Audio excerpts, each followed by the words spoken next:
Halo sahabat mikro, pada kesempatan kali ini kami dari kelompok 4 yang berjumlah 5 orang akan membahas tentang permintaan pasar.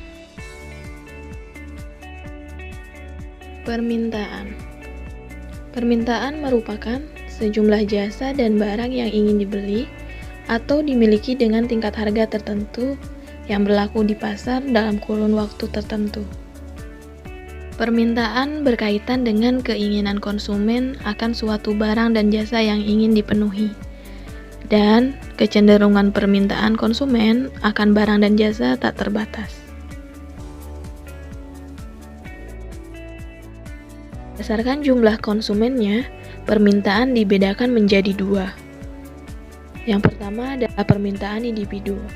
Permintaan individu adalah sejumlah permintaan individu terhadap barang atau jasa tertentu. Yang kedua adalah permintaan pasar. Permintaan pasar adalah hasil penjumlahan dari permintaan individu terhadap barang atau jasa tertentu. Hukum permintaan.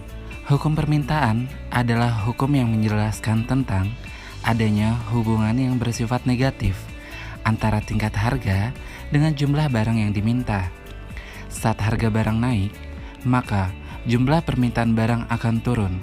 Sebaliknya, saat harga barang turun, maka jumlah permintaan suatu barang akan naik. Dengan demikian, hukum permintaan berbunyi, semakin turun tingkat harga, maka semakin banyak jumlah barang yang tersedia diminta. Dan sebaliknya, semakin naik tingkat harga, semakin sedikit jumlah barang yang bersedia diminta. Pada hukum permintaan berlaku asumsi ceteris paribus, artinya hukum permintaan tersebut berlaku jika keadaan atau faktor-faktor selain harga tidak berubah atau dianggap tetap. Kurva permintaan adalah sebuah grafik yang menggambarkan hubungan antara harga barang atau jasa dengan kuantitas barang atau jasa yang diminta, dengan asumsi faktor-faktor yang lain tetap atau ceteris paribus. Sebagai contoh, dapat kita lihat dalam ilustrasi berikut. Ketika pedagang telur menjual dengan harga Rp30.000, maka orang yang sanggup membeli telur hanyalah sedikit. Lalu, ketika penjual menurunkan harga telur menjadi Rp28.000, pembeli mulai bertambah. Ternyata, dengan menjual di harga yang lebih murah, banyak orang yang ingin membelinya.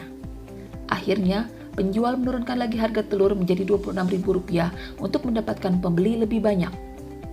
Pada grafik ini ditunjukkan hubungan antara jumlah permintaan dengan harga dari sudut pandang pelanggan. Semakin tinggi harga barang, semakin rendah permintaan karena semakin tidak terjangkau oleh pelanggan. Tapi, bila harga barang semakin murah, permintaan akan terus bertambah. Maka, hal inilah yang disebut dengan kurva permintaan.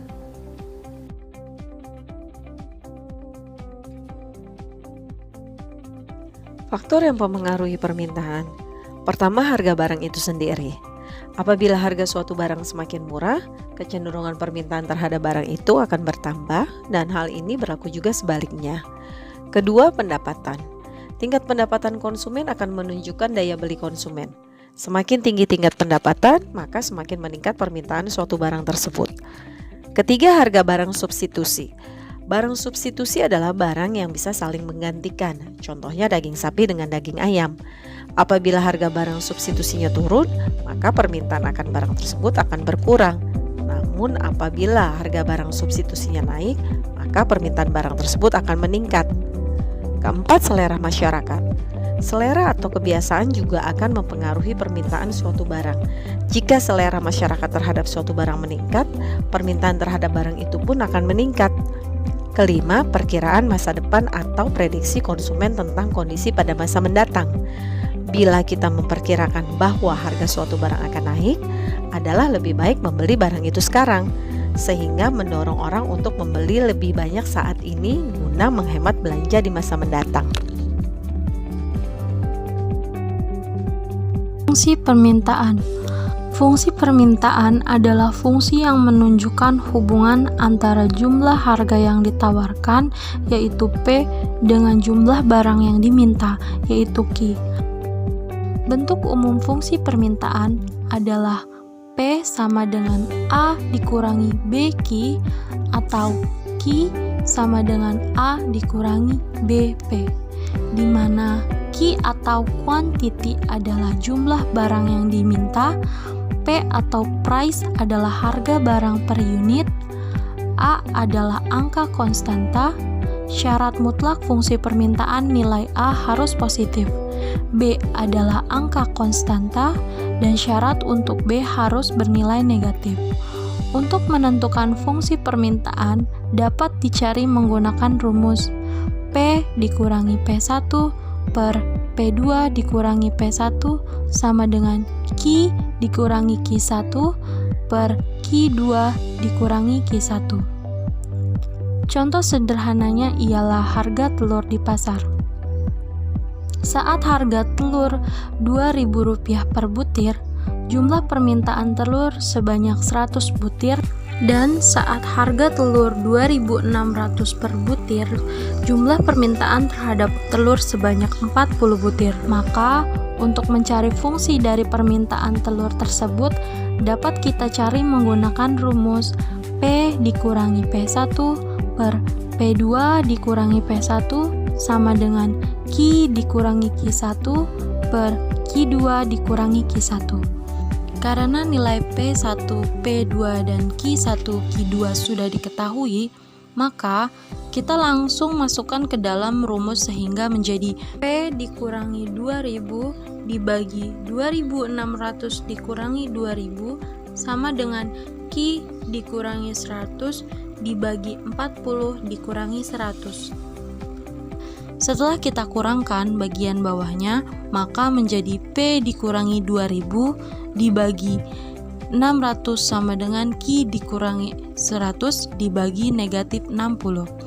Untuk menentukan jumlah pembagian seperti ini, kita gunakan perkalian silang, sehingga menjadi 600 dikali dalam kurung Q dikurangi 100 sama dengan negatif 60 dikali dalam kurung P dikurangi 2000. Kita kalikan, maka hasilnya 600 Q ditambah 60.000 sama dengan negatif 60P ditambah 120.000. Untuk mencari fungsi, maka yang kita cari adalah nilai Q. Maka angka 60.000 dipindah ruas ke kanan sehingga menjadi 600 Q sama dengan negatif 60P ditambah 120.000 ditambah 60.000. Kita jumlahkan dulu nilai 120.000 dengan 60.000 untuk memudahkan, sehingga menjadi 600 Q sama dengan negatif 60P ditambah 180.000. Dari sini, kita tinggal bagi ke seluruh ruas kanan dengan nilai Q yaitu 600, maka hasilnya menjadi Q sama dengan negatif 0,1P ditambah 300, atau Q sama dengan 300 dikurangi 1 per 10P. Sekian pemaparan dari kelompok kami mengenai permintaan pasar. Semoga bermanfaat dan terima kasih.